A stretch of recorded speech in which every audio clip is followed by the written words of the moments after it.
Well, that's going to be a hard act to follow. So I'm here to give you a little old-fashioned Martian chemistry lesson about some of the work we're doing at the NASA Kennedy Space Center. I'm a research chemist there. My co-authors are also chemists and other professions: Tracy Gibson, Jim Captain, Bob Athman, Matthew Nugent, Steve Parks, and Bobby DeVore. Where's the control? So I'm going to give you a little outline here. I'll give you a little introduction, what our goals were for the project, some of the design and construction of what we've been building, and testing of that so far, current status, and a little view at NASA plans for Mars ISRU, as Robert mentioned this morning. So as was mentioned earlier today, in situ resource utilization is usually abbreviated ISRU, and I'm going to be talking about a subsection of ISRU called in situ propellant production, as was the previous talk. And the idea is we're building a ground demonstration of what you would use for a Mars sample return mission, in which you would mine the Martian atmosphere and regolith to make your propellant to send the sample back to Earth. And in that process, you would therefore reduce the risk of relying on that process for human missions to come. And a year ago, I gave you a presentation that covered the whole Marco Polo project, and I'll talk a little bit more about that on the next slide. But for this one, I'm going to be focusing down on what we've been working at specifically at the Kennedy Space Center, which is the atmospheric processing module. And that consists of a Martian CO2 freezer for gathering carbon dioxide, and a Sabatier subsystem that will turn the carbon dioxide into methane by combining with hydrogen over, in our case, a ruthenium catalyst, although nickel catalysts work just as well. The ruthenium, though, is a little preferable because then you don't get poisonous carbonyls in the process.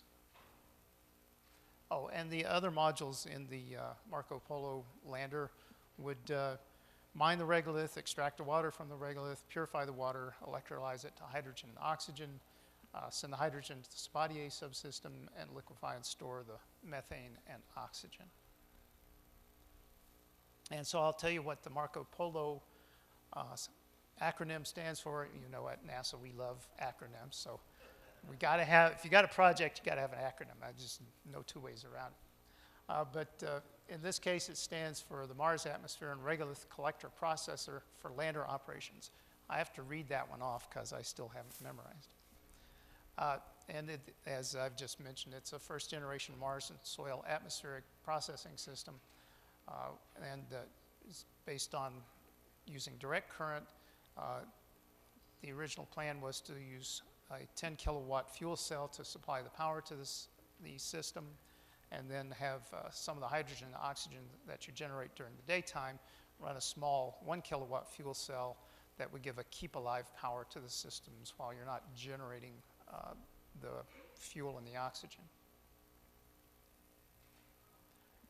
So here's a repeat of the design I showed you last year. And this is just a conceptual design. The real hardware doesn't quite look like all this. The idea is that this is the top-down look at the lander, and the various subsystems are arrayed there.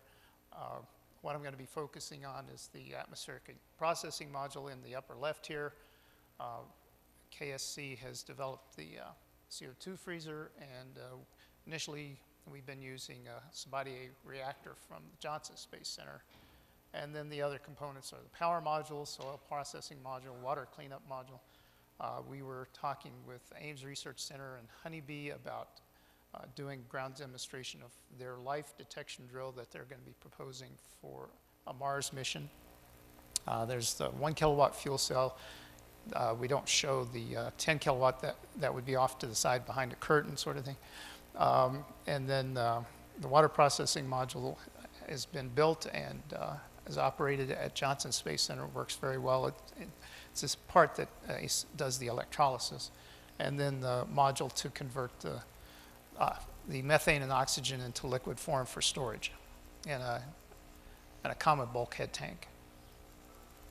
So the atmospheric processing module, the goals we were given were to generate, to collect 88 grams of carbon dioxide an hour, because that's when you back calculate how much methane you want, that's how much carbon dioxide you need to provide to the Sabatier system. And we set, over 99% purity. It's hard to set an exact requirement there, but you want pretty much pure CO2. And we also want to do that from a simulated Martian atmosphere, at least from the temperature, from the pressure, not the temperature, and the composition. And then supply that 88 grams an hour at 50 psi to the Sabatier reactor, and then convert that into around 32 grams an hour of methane and 71 grams of water per hour. And the idea would be to run up to 14 hours a day autonomously. That is, tweak it from computers, but don't get over there and turn valves or anything. We also wanted to minimize mass and power. And for the atmospheric processing module, we needed to fit into this pentagonal shape. I said hexagon for some silly reason when I wrote this, but it's around 9,000 square centimeters and around 44 inches tall or so, which is about the same as the water processing module as an upper limit on the height. And that would give us 444 grams of methane per day and 1.8 kilograms a day of oxygen. And that would be a total of 2.2 kilograms a day of propellant. Now, I'm not sure, half the oxygen you get for this propellant system comes from the carbon dioxide that you convert to methane, and the water is electrolyzed to make oxygen, to recycle the hydrogen to make more methane. The electrolysis, the water from Mars supplies the other half of the oxygen and the hydrogen to make the methane.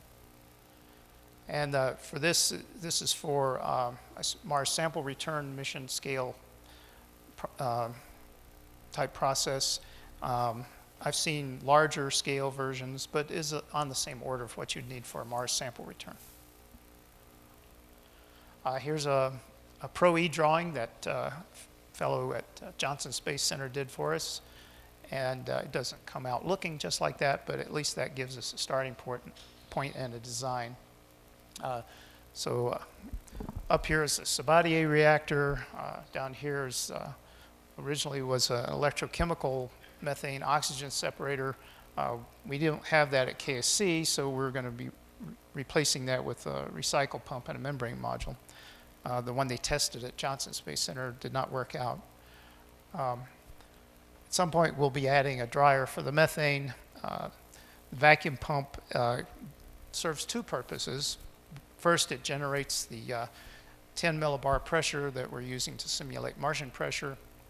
And it also acts to draw the carbon dioxide through the system so we can freeze it out. And then we also have some carbon dioxide storage tanks that aren't shown here. A chiller that keeps these two cryo coolers here from overheating. As you pump the heat out, you have to get rid of that somewhere, so we need a system. On Mars, you could substitute a radiator to the lander or to the atmosphere to get rid of that excess heat. And here's a block diagram of what goes on here. So we have been using 95% carbon dioxide, 3% nitrogen, 2% argon at around 10 millibar as our simulated Martian atmosphere. There are a few other components, and we're moving into testing with, has a little bit of water vapor, a little bit of oxygen, a little carbon monoxide. But this is what we started with. And so use the two CO2 freezers in alternating fashion, going back and forth. So while one is supplying the carbon dioxide, the other one is freezing your next batch of carbon dioxide. Sabatier reactor runs around 600 degrees C or less, and various numbers. You condense the water that comes out of it, and then electrolyze that, and then the hydrogen goes back to make more methane, and the methane goes over to the dryer and then storage. And here's what looks like in more of a flow diagram. I'm not going to go through all the components here because it would take a little while that I don't have, but we've got a couple of cryocoolers, lots of magnetic latching solenoid valves, the chiller, et cetera, and a partridge and a pear tree. So here's some photographs of actual hardware instead of just drawings. In order to freeze the carbon dioxide, we came up with a couple of different designs and wound up with this one that Jim Captain and a fellow who knows thermal properties a lot better than I do. I call it a Ferris wheel, but here it is in our test setup where with transparent PVC we could go see what's going on inside the small vacuum there. And here's what it would look like with some carbon dioxide ice frozen onto it. Initially, it's actually transparent, and it's very hard to see at first that you're actually collecting some because it freezes out like very clear water ice, dry ice. And then as you heat it up, it starts cracking and vaporizing.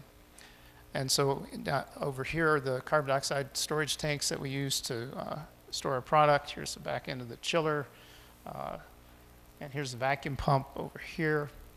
Here's a close-up look at the cryocoolers and the cooling coils around those and the cold tip. This component is in here in these cans. And then the avionics bay is above that.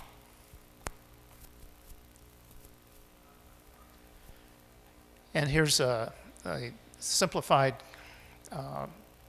system that we use for the design of the Sabatier. We have hydrogen and carbon dioxide that would come in, or from the carbon dioxide freezer.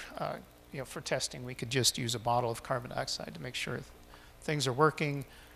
Goes into the Sabatier reactor and then through a condenser.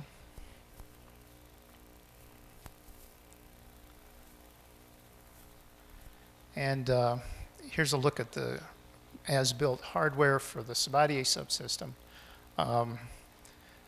Various valves that feed the gases, some rotary valves to provide the hydrogen, the carbon dioxide, et cetera. And here's the Sabatier reactor there. And then a different angle look at it, pressure transducer to know that we're operating in the right pressure conditions, and then again the Sabatier reactor and the computer to run it all. We'll be adding a membrane module to do a separation of the any unreacted carbon dioxide, unreacted hydrogen. We use excess hydrogen to drive the CO2 to almost complete conversion, and then the methane goes on through the membrane module, and then we have a recycle pump that we will use to push that around the system. And there's what it all looks like together. Instead of having this pentagonal stand, the field demonstration we were planning was called off, and so to make it simpler to build and move around, and so it would fit through the doors and things like that, Jim put it on a rectangular platform of the same area. So if we had to move it around, we could do that without a whole lot of effort to fit that pentagon. Here's what the water cleanup module that was built at the Kennedy Space Center looks like. 3D drawing, and that's what it actually looked like over there. That uses ion exchange resin to remove impurities from the water. A year ago, they did a test using this and the water processing module to support some testing of the MMSEV multi-mission space exploration vehicle. That uses a fuel cell to generate the electricity, and so you generate water. So they used that water to go back to electrolyzer, generate more hydrogen and oxygen, which they could send back to the fuel cell. And at the Kennedy Space Center, we've been building the lander module that would support all this, as also with the hopper that would take the regolith. We have a little robot called the Razor, which stands for Regolith Advanced Surface Systems Operation Robot, that will feed this hopper. Has a screw in it that would push the regolith into the oven that would drive off the water. And here's Van Townsend, who's been building this system, and the lander and the soil processing module. So we're putting the pieces together as we go here. So the CO2 freezer has been up and running for quite a while now, and here's some of the results of the testing. Actually, it worked a little bit better than in our test module, so that was very gratifying. So the idea was that Jim ran the system at different flow rates of the CO2 of the simulated Martian atmosphere through the system, and did a lot of testing to see what the ideal flow rate was, so that we could get at least 88 grams an hour of CO2 frozen. And it turns out that it's 1.2 standard liters per minute through the system. And in the area I've circled in blue there, the average for those data points was 100 grams an hour. So we're doing better than our capture rate. And then the sublimation rate, that is, we have to get it back off. We have a little heater on the cryocooler that we turn on when we want to get the CO2 to flow, and we're getting like 94 grams an hour, so we're doing better than our requirements, which is always gratifying. And the black bar here is the minimum for our line, and we're getting on the order of let's see, did I calculate it there? Yeah, about 76% of the CO2 going through the system is getting captured. If you don't have a flow, the nitrogen and argon would build up around the cold head and would greatly slow down your flow, the freezing rate. So you have to get rid of that excess material. And actually, that would be a resource on Mars. You could take that nitrogen and argon and use it to make up your buffer gas for your breathing systems and pressurization of propellant tanks. But we ran into some trouble with the Sabatier reactor. We've got reams of data from Johnson Space Center where they tested it and found the ideal running conditions and so forth and so on.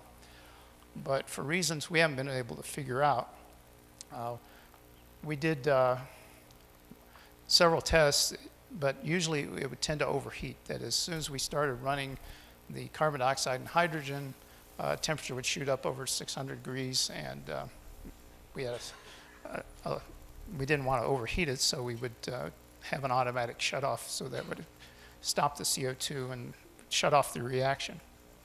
We did have one test where running at like 1/3 the flow rate that we needed, that the reaction would run. And for here, let's see which one, up here, the one at top here. And it would level off, and it was running very steadily, but it was way too slow. So we've kept trying, and we gave up after a while. So what we're going to do, we're going to build our own Sabatier reactor.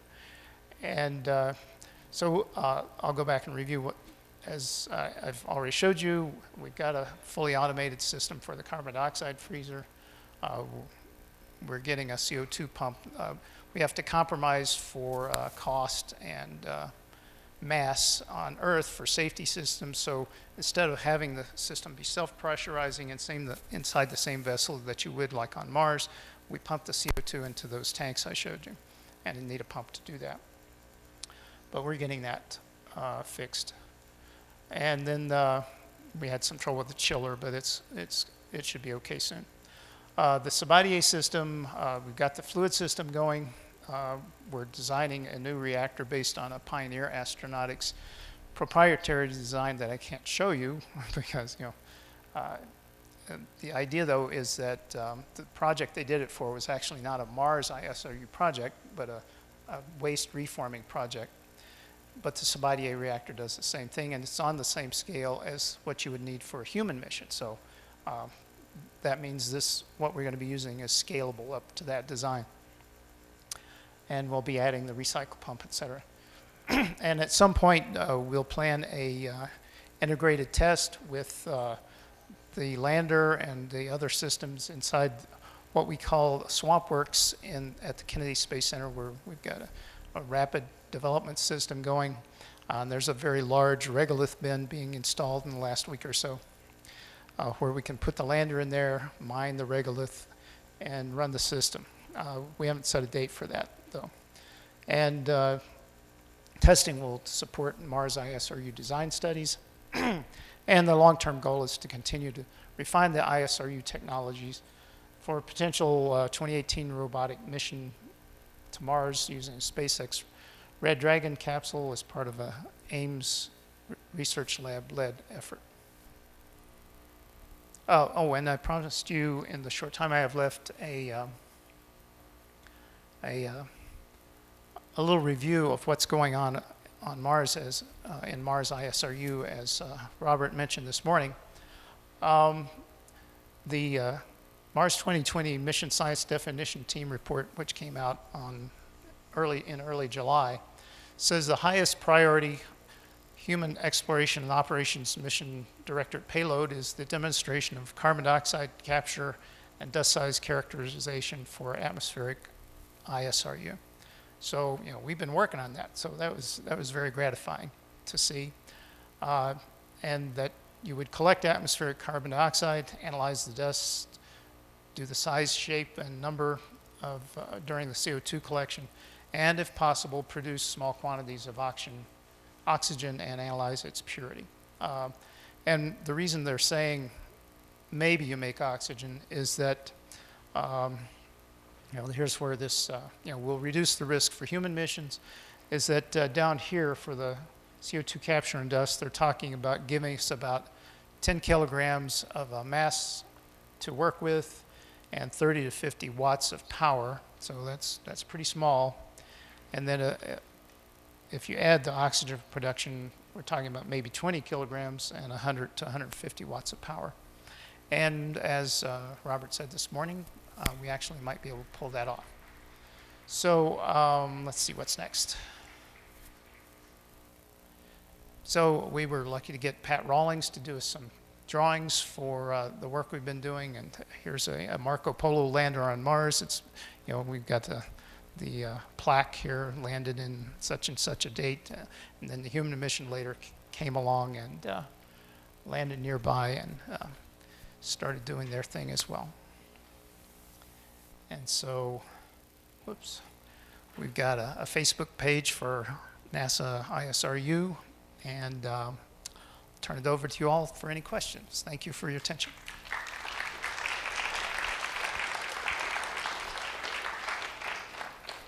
Back here was first, I think.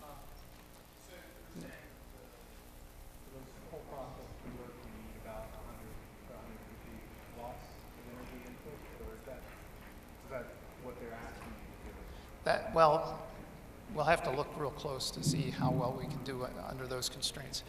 That's like a limit they're going to give us.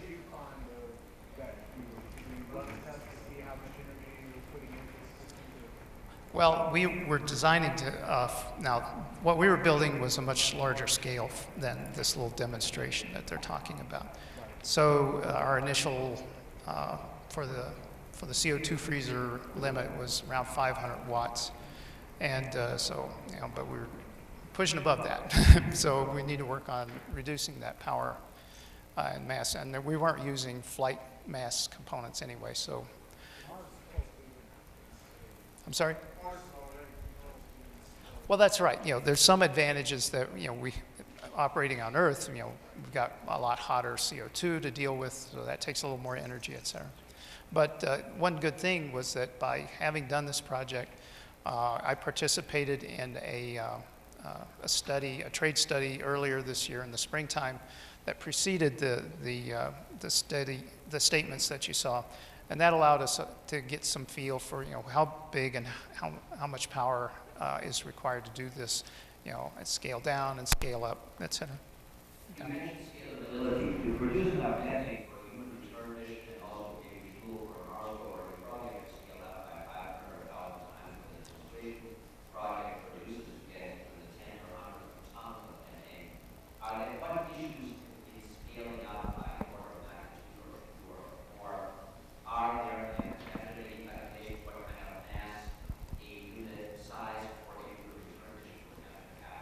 Well, I don't have all those numbers in my head. It is on the order of like more of a factor of 100 or so. Now this, like I said, was on a small scale, the low end of a Mars sample return mission.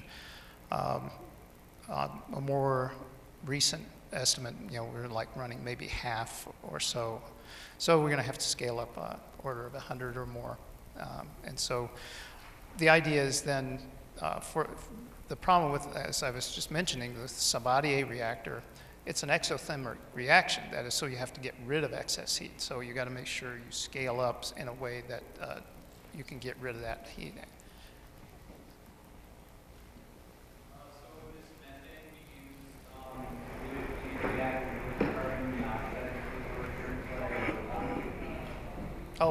The methane fuel would be reacted with the oxygen mate. That gives you a nice ISP of around 360. Well, that was an exciting alternative there. I didn't quite follow exactly how you get the fuel and the oxygen out of that system, but I'd be interested to see more development along those lines.